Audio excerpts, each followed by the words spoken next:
All right.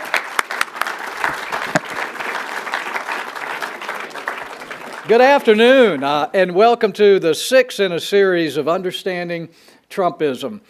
Before I ran for Congress in 1998, just about everything I knew about conservative philosophy came from two sources.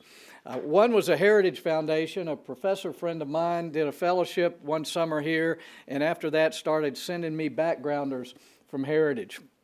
The other source was Newt Gingrich. I was hungry for information, and some of you are too young to even know, but he produced these cassette tapes from GoPac of all these lectures of what it meant, what America was about, conservatism. Listened to all of those in my car, Newt. And I also bought this big series of videotapes. Were they VHS or 3/4 inch? I mean, they were big, of his lectures at Kennesaw State University. I think I was the only one who sat through them all, but but it was interesting when I actually won in 1998. I came up, I was elected president of the Republican freshman class, and so I thought I was going to get a chance to work with my mentor here. But about the time I came, he decided to resign. But still, and Newt won't remember this, but the freshman class and all the leadership sit in the rotunda of the Capitol with all the tables decked out for a big dinner. And I was sitting at the table with Newt and the heir apparent, who at the time was Bob Livingston. And I'm sure I acted like just a freshman fool because I was just talking about my big ideas the whole time I was sitting there trying to impress Newt and Bob. By the time I got home, I saw on the news that Bob had withdrawn, and later that afternoon, somebody I'd never heard of called Denny Hastert asked me to vote for him for Speaker. And unfortunately, we did not continue the Republican Revolution that was really initiated by Newt Gingrich. Newt is a visionary. He can think in concepts. He understands variables, what really drives things, and how to connect the dots. Not too many people can do that and actually understand how to come up with a plan and make it happen. He did that through tapes like GoPac and just seeding the right ideas all across the country and with candidates and campaign managers to learn how to win the hearts and minds of the American people. What he's been doing for us and people all over the country over the last month or more is this idea of understanding Trumpism. For me, as I've listened to him, I've realized it's really about understanding Americanism and the real Americans who've been ignored and left behind by a political system. And Trump understands that, and he is going to act on it. And I hope Newt today will tell us more about how that's going to happen, because, folks, all the presidents I've ever heard have said they were going to change Washington. All the congressmen and senators that have ever run for office said they were going to change Washington. But when they got here, they found that Washington was an immovable object. But that immovable object is getting ready to be met by an irresistible force. I don't know what's going to happen, but Newt is here today, and I hope he will include in his comments what he thinks is going to happen. Speaker, please.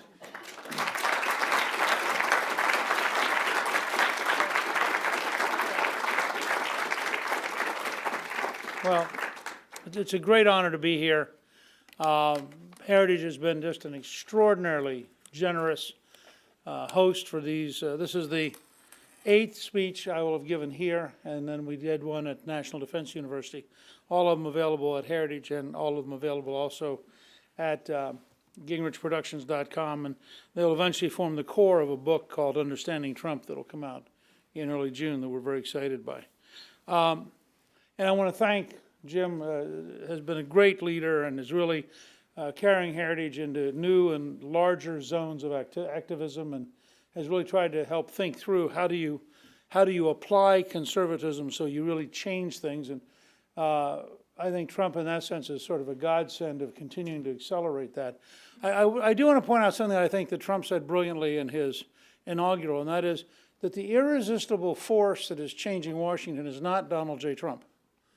The irresistible force is the will of the American people as expressed by President Trump. But he's vividly aware that it's as a tribune of the people that he has the moral force to change things. And I think that that's a really interesting factor in where we are and what we're doing. I also have to recognize my dear friend and mentor, Ed Fulner, who founded Heritage and created the modern institution, and with whom I worked during the transition for the Reagan years and throughout the Reagan years. And so we do have a continuity. And one of the ways Washington changed, I just noticed this article this morning that talked about how Gingrich's tool was now going to be used to change Washington. Now, again, I stand, and Attorney General Meese is here and knows how much I admire his work and admire the entire Reagan team in that period, and Kay James is here, and we go back, some of us now go back longer than we want to talk about.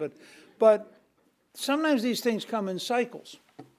And so many of the ideas that Reagan campaigned on, we tried to implement during the period of the contract with America. And part of it was that we've been wrestling with how do you get bureaucracy back under the control of the elected representatives of the American people. And one of the things we passed was a Congressional Responsibility Act, which allowed us to review, or a Congressional Review Act rather, which allowed us to review substantial regulations. And it turns out, I think by the terms of the act, that we can review any regulation issued since July 12th. So all these things that the left was hurriedly trying to do after they lost the election, all of them are subject to this. This week, for the first time, it's only ever been used once by Bush at the very early stage of his, when he became president. It was used for an ergonomics ruling that everybody agreed was just impossible to implement. They have 5 different major regulations that will be repealed this week en bloc. And so the whole regulation will be gone. Now that is a significant step towards reasserting that the elected officials of the United States, in fact, have power over the bureaucracy, and that it's not totally out of control. And to me, that's an example of how over time, you come back at it again and again, and you begin to set a stage for where things are going.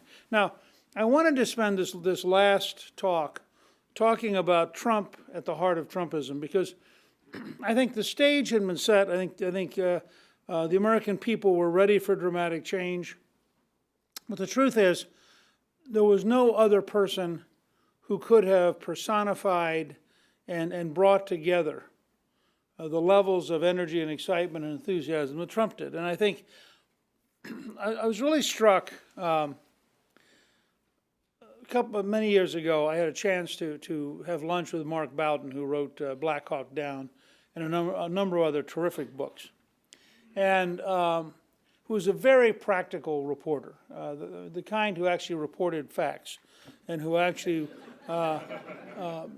which is really a very key part. If you read Black Hawk Down, it's a remarkable work of genuine reporting in which he not only interviewed the Americans, but he got the Philadelphia Inquirer to pay for him to go to Somalia, and he actually interviewed some 500 Somalians.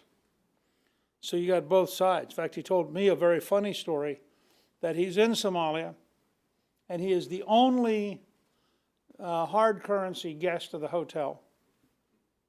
And the warlord who's been protecting him comes to see him and says, well, we met and decided we don't want to protect you anymore, so you need to leave tomorrow.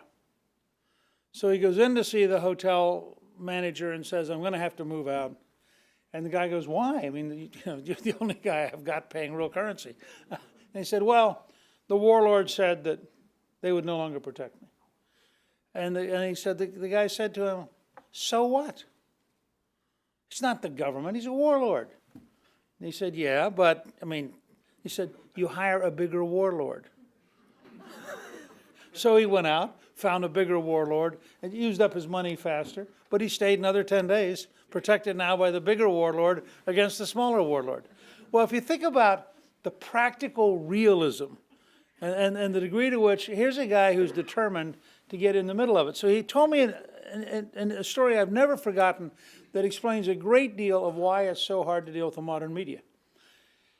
He had decided to do a book on the Philadelphia Eagles.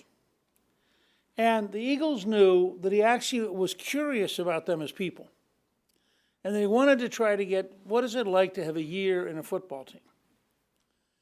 And he said one of the things he learned after he'd been with them for a while was that they just despised sports writers. They didn't mind him because he wasn't a sports writer. He was a general reporter trying to actually understand them. But they said the idea of some 50-year-old overweight guy who couldn't run 20 yards sitting up there deciding whether or not the 35-yard pass you caught to win the game had been done well enough just infuriated him. Now, the reason I found that helpful is that I think one of the things, and you see this particularly with the White House press corps, but it's true across the whole system, and it's true in the academic world among historians and political scientists and sociologists. These people are voyeurs. You know, they don't do anything. So when you have somebody who represents the New York Times, who's been covering the White House for 5 years, render judgment on the president, I mean, the first thing you know is this person couldn't have become president if their life depended on it. They don't have a clue what a president's day is like. They have no idea how much complexity there is. But because they sit around all day talking to each other, they conclude that they must be important because they're in the White House, and therefore they should render judgment. And you watch them on Sundays, and if you're a practitioner, you just think these people are crazy. I mean, they don't know what they're talking about. If they're wrong last Sunday, they have to come on this Sunday, and this Sunday they'll be wrong again. But because they never stop. Did you ever notice? They never stop and assess it. You know, the predictions I made last week didn't work. Well, they're not going to say that because then maybe they won't get hired to come back. So they have to pretend this week they know more than they knew last week when they knew nothing.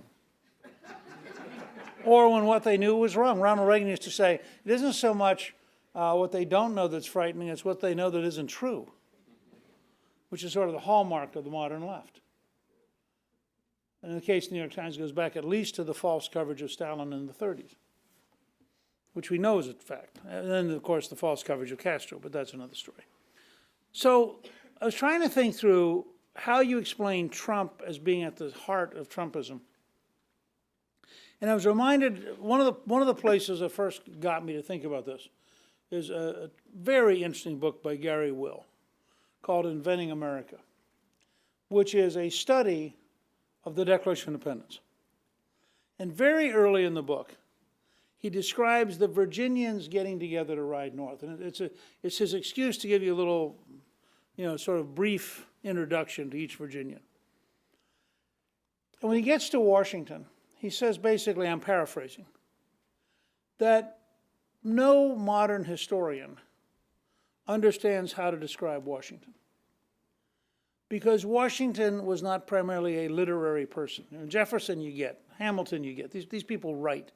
Adams and his wife wrote constantly. Franklin was a great writer. Madison wrote constantly. But Washington didn't. And he said Washington was a force. When he walked in the room changed. It's the great story of Governor Morris, who bets 5 pounds that he can go over and slap Washington on the back and say, good afternoon. And he goes over and gets close to him, and he freezes. And he looks up at him. And after a minute, Washington looks down and says, Governor Morris. And he goes, good day, General, and runs off. He goes back to his guy and says, you're right. It's physically impossible. You can't do it. And yet Washington was a very social person.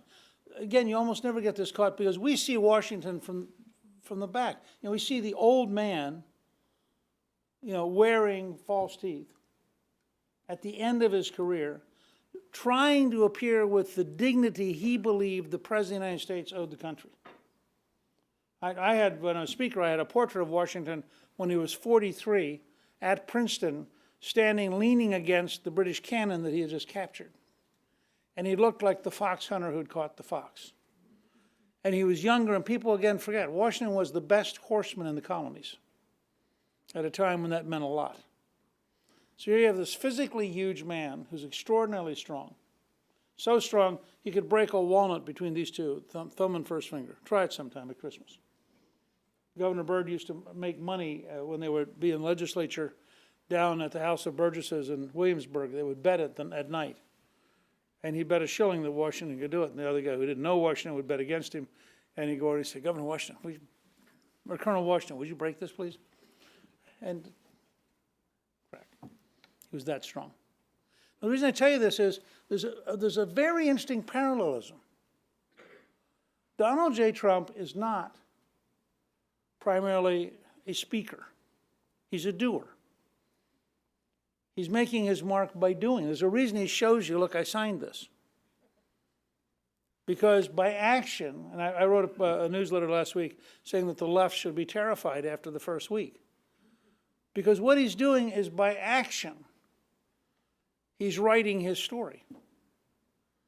Now, Jefferson would have written it elaborately. You know, Hamilton would have written 6 volumes a day. I mean, but that's not what Trump does. And so I want to start with this notion of that you have to suspend the rules by which you have been taught by academics to think about leadership and really ask about leadership.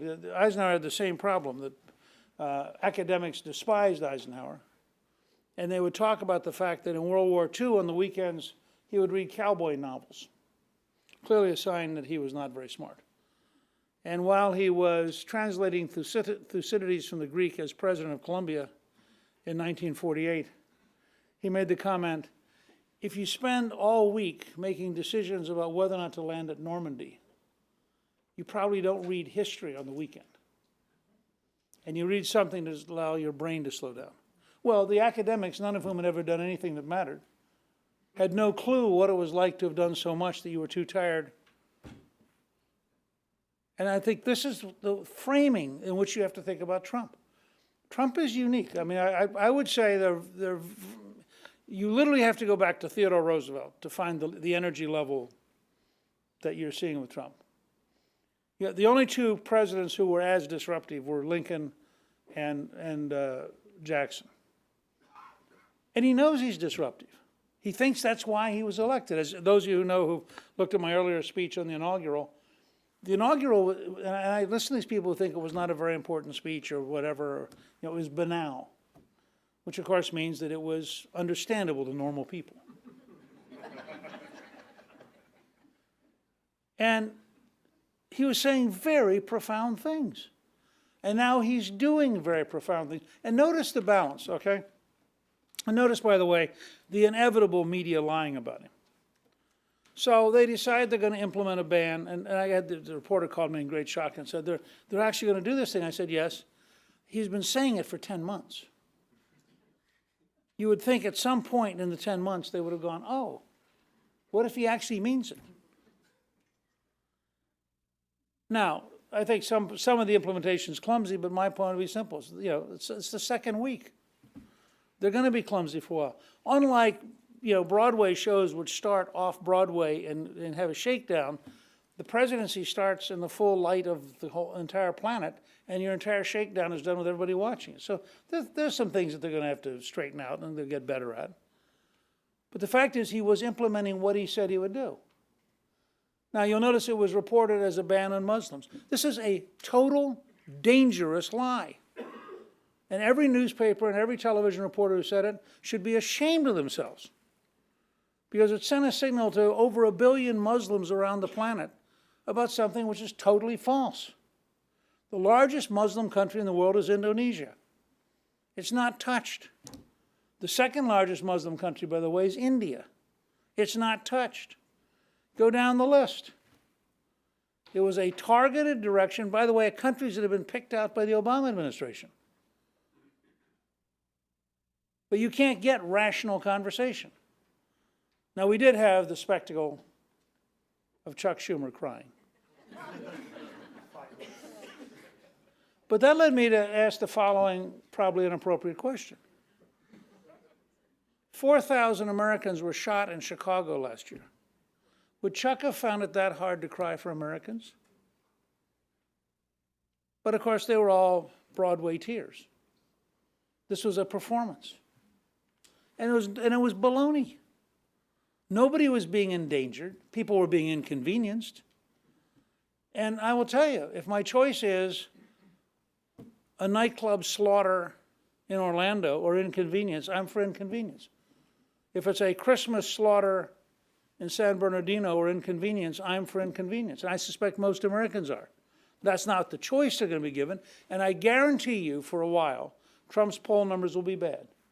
And they'll be bad because every element of the elite media will lie about him every day.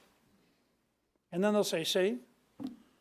And then when we get back to campaigning and people pay attention, they'll melt. This is exactly what happened with Reagan. And people go back to go, oh, if that's what it's about, I'm for him. So let's start with this notion of this, much in the tradition of Washington and other people of action. He is a singular personality. I had this reporter come up the other day and said to me, when do you think he's going to start being presidential? And I said, actually, by definition, whatever he does is presidential. It's just a new presidential. So the new presidential tweets. That doesn't mean he has to give up tweeting and start writing in longhand with a quill pen. So you think he's presidential. So let's start with the idea. He's a singular person. I find him, frankly, at times to be very funny. I mean, because he's a character.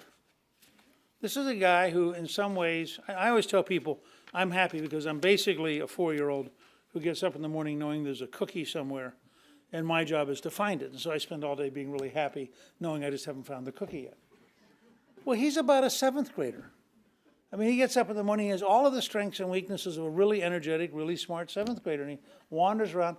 And out of that innocence, he can imagine, oh, I think I'll move from Queens to Manhattan and build a brand new giant hotel, and I'll call it after myself. And then later on, he could say, I think I'll own a whole bunch of golf courses. I think I'll do a TV show I've never done before, and we'll make it a hit show. I think he does ties. I don't think I'm wearing a Trump tie, but this is too small to be a Trump tie. I went by one day years ago, and he said his ties at that time were the #1 selling ties in America. He said it's because they're 2 inches longer. I mean, you never know when you turn around what he's doing next. But he's enjoying it, and this is one of the things people don't get. He's very existential. Donald Trump lives in the moment that you were with him. He remembers it vividly because he lives 100% in that moment. And he's very good at it.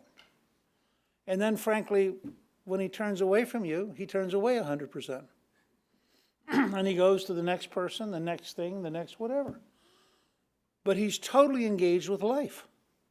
Certainly more than anybody since Theodore Roosevelt. And this is not to denigrate some great people. But he's different in that sense.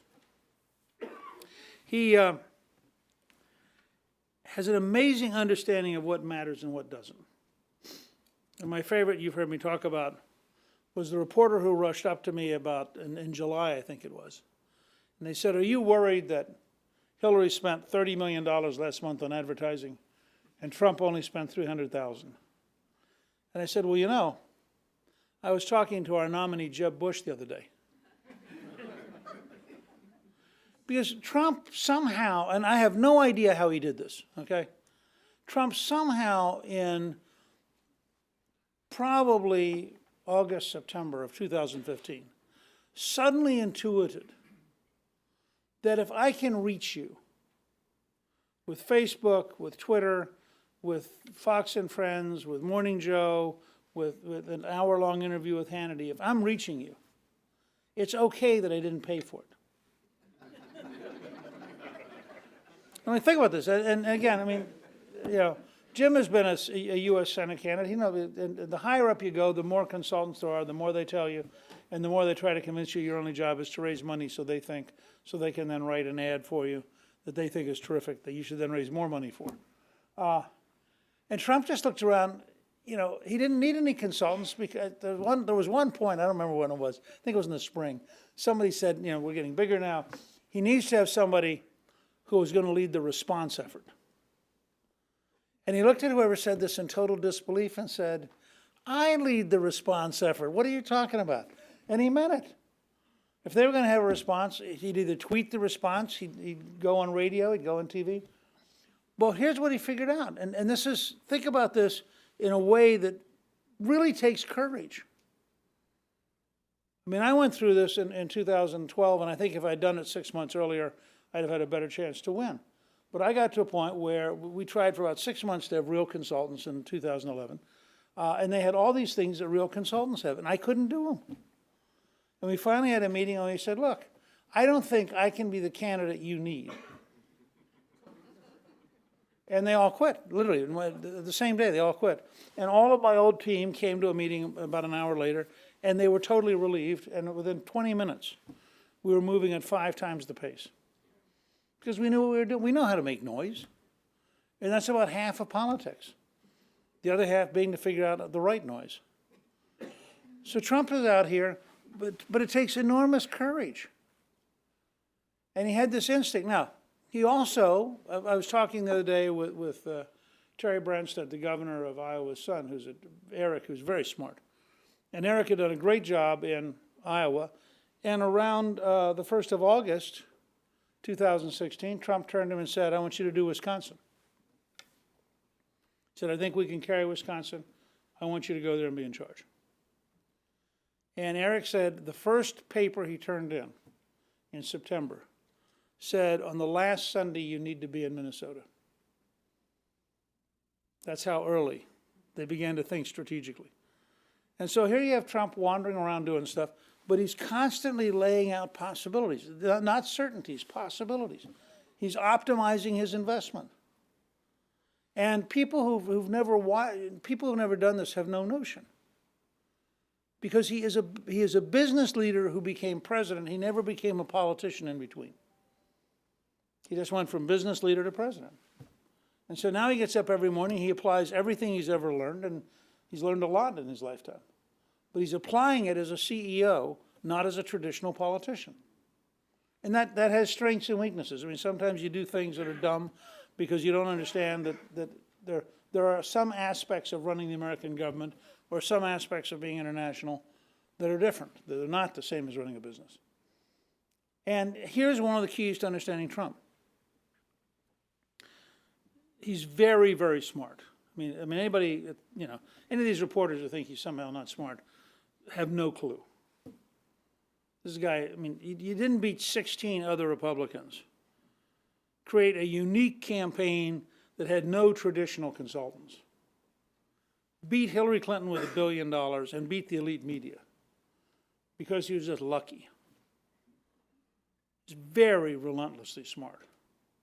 But he has an interesting characteristic, and I say this having spent the last 2 years talking with him and working on things with him. He's almost impossible to teach. He just has this thing in the back of his head like, why would you teach me? And I'm sure in the 7th grade he thought that way about his teachers. But he learns really well. So the trick is, you never can go in and try to teach him. Because if you do, he'll put up his "you can't teach me" sign. But on the other hand, if you get, and it was interesting the other day, I don't know if this is true. I was told Saturday at the White House that when Trump went over to the Pentagon and went into the tank where the Joint Chiefs meet, that in 8 years of Obama, he had never done it. Now, the reason Trump would do it is if he's in the room and they explain the room to him, he'll never forget it. He will have, because he learns here. He learns by doing. He learns by touching. He learns by listening. He's not a great reader, but he's an extraordinary listener. And he listens in a conversational style. He doesn't listen because you come in and say, I now have a 37-minute briefing with 16 PowerPoints. You do not get past that sentence. Because he'll just say, no, I don't think so. But if you chat with him, in 15 minutes he'll have picked up all the key things you're going to cover in your 37-minute briefing. And then he'll integrate it into his own personality, and then he'll think about it. Because now he's really learned it, not just been taught it. So it's a key part of him.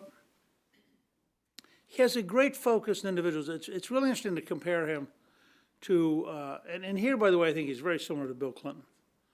Obama had a terrific focus on the people. Obama was eager to lead the people. preferably in really large groups where you didn't have to talk to them. Obama had no interest in individual people. I once went to the session to honor Speaker Foley. It was a memorial service in the Capitol. And Callista and I, because I was a former speaker, we were sitting in the front row facing the speaker's dais. And over here they had President Obama and President Clinton. And it was amazing, the difference. Obama came in, sat down, looked straight ahead, and was stoically enduring having come down from Olympus to be surrounded for a brief period by mere mortals, to whom he would presently deliver brilliance, but with whom he had no interest in conversing. Bill, of course, walked in, smiled at everybody individually. Person, how are you? How are you? Saw me, said, hey, Newt. Saw Callista, said, hey, Callista. Then he said, hey, Callista again. I mean, we're talking Bill Clinton here, right? Obama got up. He gave a speech over the heads of the audience. Literally, looking up at the top of the back, delivered his speech, well-written speech. Bill gets up and spends 25 minutes randomly talking about the wonderful experiences Speaker Foley had knowing Bill Clinton. And as he talked, he's looking at every person individually. Well, watch Trump. Trump would go to 20, 25,000 person rallies and begin to point to individuals and begin to get, and the audience began to build this rhythm that they were together. And when you go in a relatively small room, it's the same thing. You know, and if I talk to him on the phone, it's very personal. I'm not one of 60, I may be one of 67 calls on the list. I don't feel like I'm one of 67 calls. I feel like I'm having a unique moment to talk, which is also how I used to feel with Clinton. In fact, I saw Clinton briefly at the inaugural. You just always have this sense of that it's personal. And that's just an interesting part of the thing. Because he has constant energy, and because he's so smart, and because he has a what I would call a doctrine from a military standpoint of being permanently on offense. I mean, if you watch him, he is never on defense. Something goes wrong, he immediately counterattacks. But he never stays on defense. And because of all that, he is committed to errors of commission rather than omission. And I want to use this weekend as an example. I think if they'd waited 4 or 5 days, thought it through better, staffed it better, the weekend would have worked better, okay?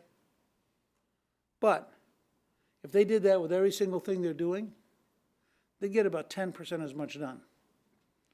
So what they're doing is they're rushing the system every day. They're trying to hit it 5, 6, 7 different directions. And if they make an error, and I tell this to everybody whoever works for me, that if I leave you in charge of something, I much prefer you make an error of commission rather than error of omission. When in doubt, do something. But keep moving. And Trump has to use this model. He has to get the system off balance, and he has to keep pushing it every single day, because otherwise it'll reset. And so that's what he's doing. And if you'll notice, he announces a ban, which is totally misinterpreted by the news media.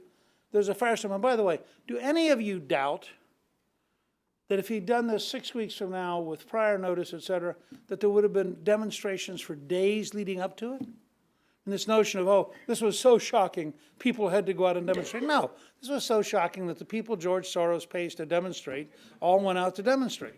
And let's be clear about what's going on here.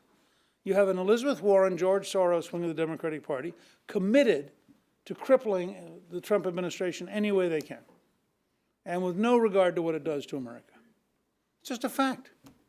Radicalism embodied. So in that context, they rush out. There's a little bit of a firestorm. First thing you do is you call the King of Saudi Arabia, you call the head of the United Arab Emirates, you call the President of Egypt, you have Vice President Pence have breakfast this morning with King Abdullah of Jordan. Now, you've had 4 major contacts with major allies in the Arab world, none of whom said, oh gosh, that's a terrible thing. Because all of them are very tough on this stuff. You think they allow these guys to drift in? You know, you think somebody can show up at the Saudi border and go, hi, I'm a refugee from Syria, and I don't remember which part of Syria, so don't ask me whether or not I was ever in ISIS. Can I come in? They don't get in. But notice what he's saying to the world.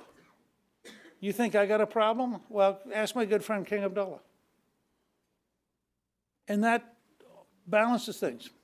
A little bit more noise than they wanted. Move up the Supreme Court nomination 2 days. I mean, one of the key things, and I have not had the time, and I probably never will, someday a really good historian who actually wants to learn about Trump as opposed to just attack him is going to go and look at the years in New York and page 6. Because Trump learned somewhere in that period that the media has to chase rabbits. Now imagine, you get up in the morning, you're a reporter, you're an editor, you're a publisher. You got to fill up 24 hours a day of television. You got to fill up a 3-hour radio talk show every day. You got to fill up, 6 times. Nowadays, it's not the daily New York Times. It's what can I put on the website at 3? And so Trump has figured out if he will release rabbits, the news media will chase him. If he doesn't release rabbits, then the news media will find their own rabbits.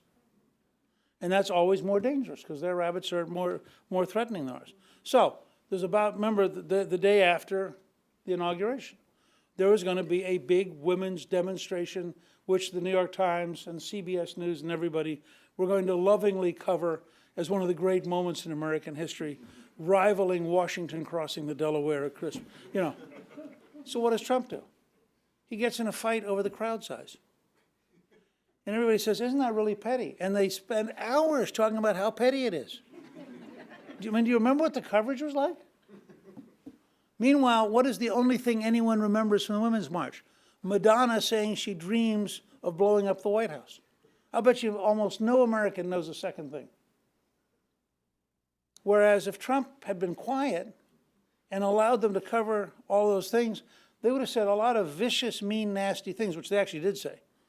But none of them could get on TV because the TV was too busy talking about why are Spicer and Trump saying these things are not true. And you know they're not true because I said they're not true.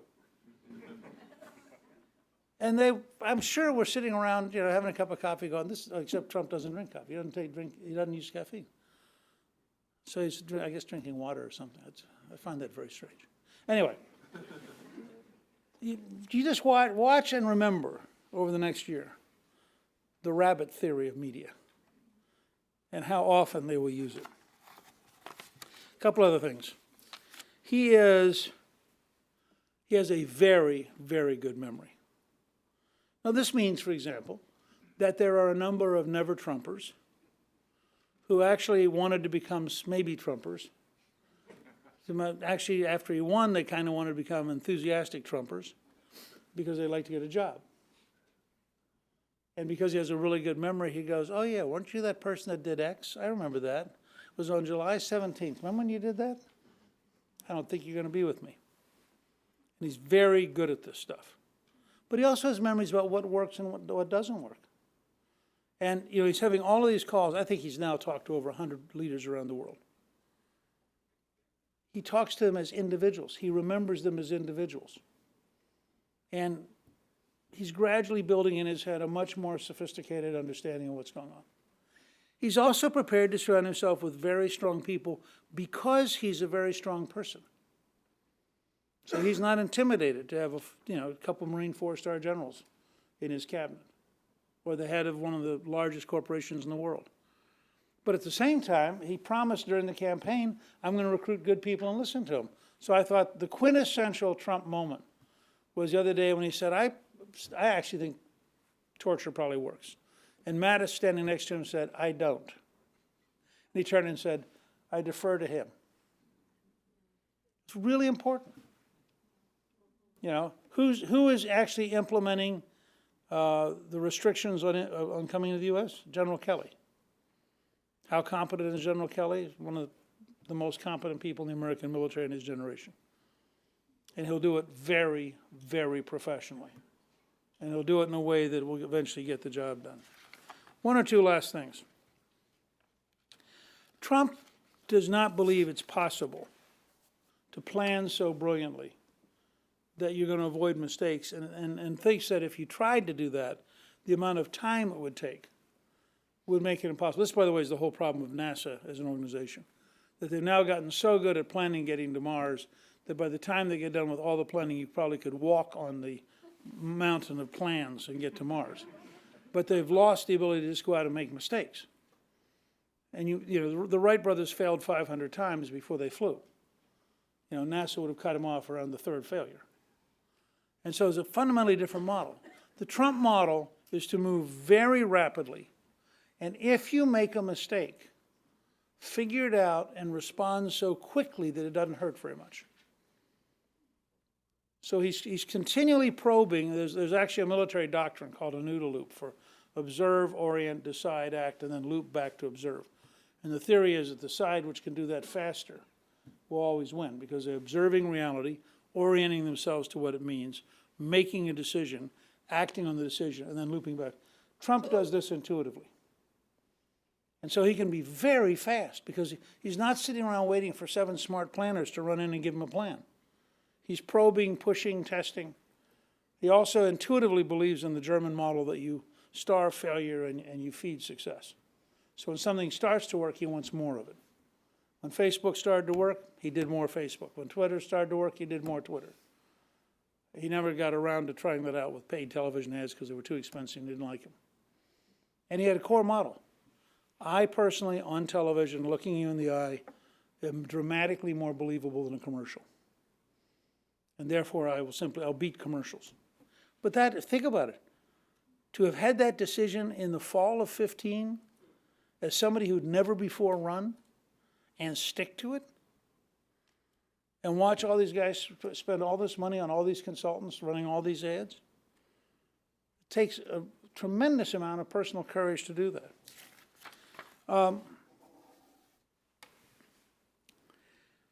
I would also say that this is a person who is very much fact-based. Classic, and what I mean by that is the classic American pragmatism is really the theory that you take the facts and then you develop a philosophy. All the academic world develops a philosophy and then warps the facts to fit their philosophy. And so, why does Trump think that we've not succeeded in the Middle East? Because we haven't succeeded in the Middle East, which drives the people who've had 16 years of investment crazy. Because you're not allowed to think about how much we haven't succeeded, because they're the people who didn't succeed. So the people who are the most bitterly anti-Trump are the people most involved in not succeeding, who are the civilian policy, not the U.S. military, the civilian policy people in both parties in this city. Because he's rendering a judgment. Now, why was he rendering that judgment? Because it wasn't working. Now, how could you tell it wasn't working? Because if you randomly drove across Iraq, you'd get shot. I know this is bold, out on the edge. He thinks 4,000 Americans being shot in Chicago is terrible. Rahm Emanuel thinks that it's a social studies experiment. I mean, a fundamental different way of thinking. He gathers information differently. And that's why all the efforts to make him normal, everybody who comes in and says, if you hear them describing him in the language that would fit any other political leader, you know automatically they're wrong. Because he's not any other political leader. He's a businessman, citizen, who happens to hold public office. He has no interest in learning how to be a politician. He has every interest in getting things done. So a couple of last points, and I'll take a few questions if that's all right. This is probably self-evident, but he is a great salesman. I saw Rex Tillerson the other day, and I didn't know this story. Rex had never met him. And Vice President-elect Pence called him and said, would you mind coming in? We'd like to pick your brain, learn about the world, chat with you. And he thought, okay. He apparently turned down several staff requests earlier. But the Vice President calls you, you show up. So he showed up. Now, Rex was on the edge of retiring. He and his wife had all sorts of travel plans. And after 2.5 hours, people began filtering in. And Trump suddenly switches from the world to Rex and says, you do know I want you to be the Secretary of State. And he says, no, I didn't know you wanted me to be Secretary of State. I thought, now, selling the head of ExxonMobil on something is not easy. By the time Trump was done, he said, well, let me go home, talk to my wife, because there were a lot of complexities about getting out of the company early. He came back for a second 2.5-hour meeting. He's now Secretary of State designate. Well, that happened over and over again. And I saw Wilbur Ross, who was not normally excitable. I saw him the other night at the British Embassy with the Prime Minister. He's giddy. He's so excited. He's so convinced this is going to make a difference. His energy level, his desire to get out there and create jobs and negotiate deals and get to better agreements. And Trump is doing this across the whole system because he's a very good salesman. And notice how clever he is about what he sells. The hats didn't say Trump. They said, make America great again. Because he knew if he sold you on that, you'd buy Trump on the way in. And that make America great again is a much more powerful emotional bond. Lastly, I think he will keep evolving. And this is my closing. Whatever I end up writing and publishing this spring, I'm sure I would write significantly differently 2 years from now. This is a person who learns every day. He's going to keep learning. He's going to keep growing. He will not be the same person a year from now. He is a natural team builder. That's how he got a worldwide company, which he built and he grew. He's now a natural team builder with a cabinet. He'll presently be a natural team builder with the entire federal government. And he hopes to be a natural team builder for the whole country. And he'll do that by learning and selling, learning and selling. And I think that this is a great adventure. Having served with President Reagan, who was extraordinary, having watched the collapse of the Soviet Union, which frankly occurred much sooner than I thought it would, and that was a pretty big week too. I think we're going to find the next few years to be exhilarating, challenging, tumultuous in some ways. Our friends on the left will be screaming probably 5 out of 7 days a week. But it'll be all right. Many of them will eventually convert, a few of them won't, and some will go to Canada. It's okay. So can I take questions, Jim? Just a couple of questions, if that's okay, and then I want to just give you a sign-off. Okay. Just a couple. Yes, sir. Hold on. They're running down right now. Thank you, Mr. Speaker. My name is Fuji from Happy Science School based in Tokyo. I'm an enthusiastic Trumpist, so I believe President Trump is more than Reagan, more than Nixon, and also as great as George Washington. And as a proof, we recently published this book titled Trump Secret. Okay.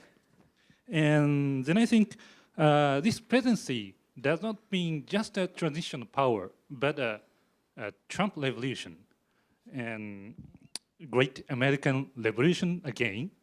And as great George Washington defeated a British army, Mr. Trump won the election against mainstream media and political establishment.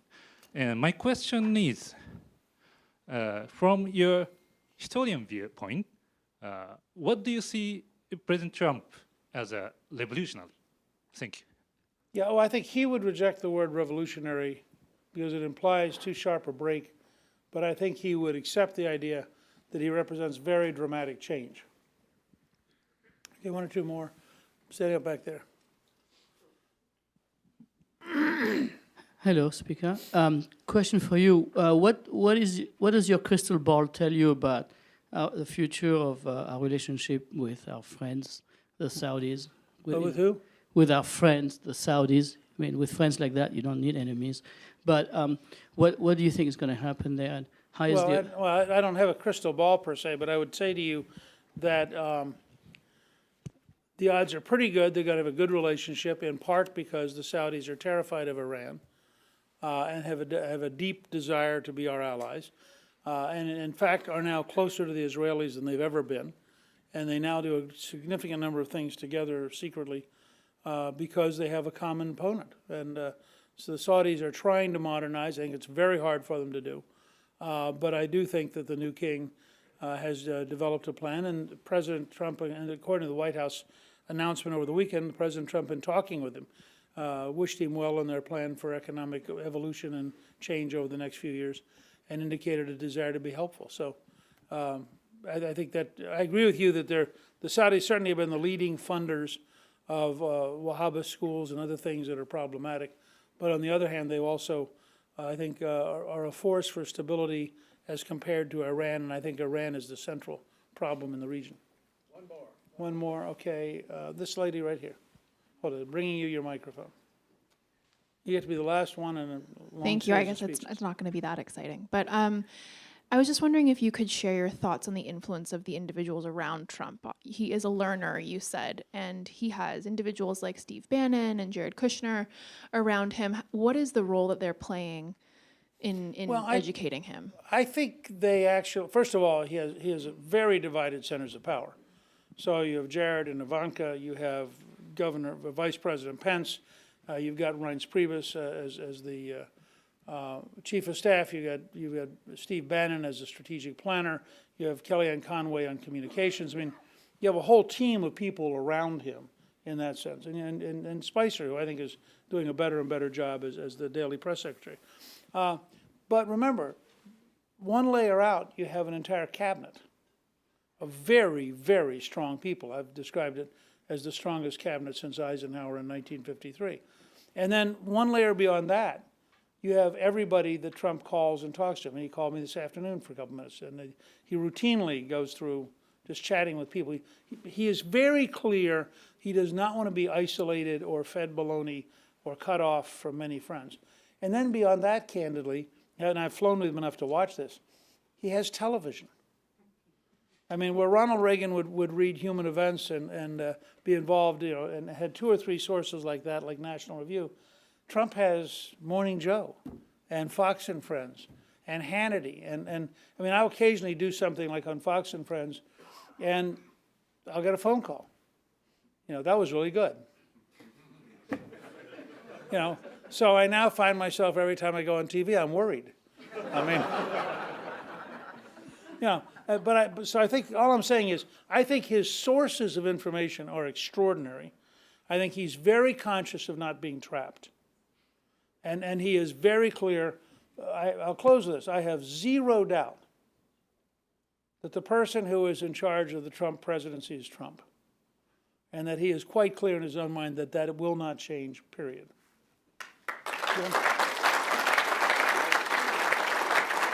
Mr. Speaker, thank you so much for this series, and all of you who support Heritage would like to know that Newt has agreed to partner with us for the next year on just things that we can work on communication, working on policy ideas. So we're going to keep our heads together and make America great again. I think. Thank you. It's been a great series. Yeah, it has. Thank you a lot.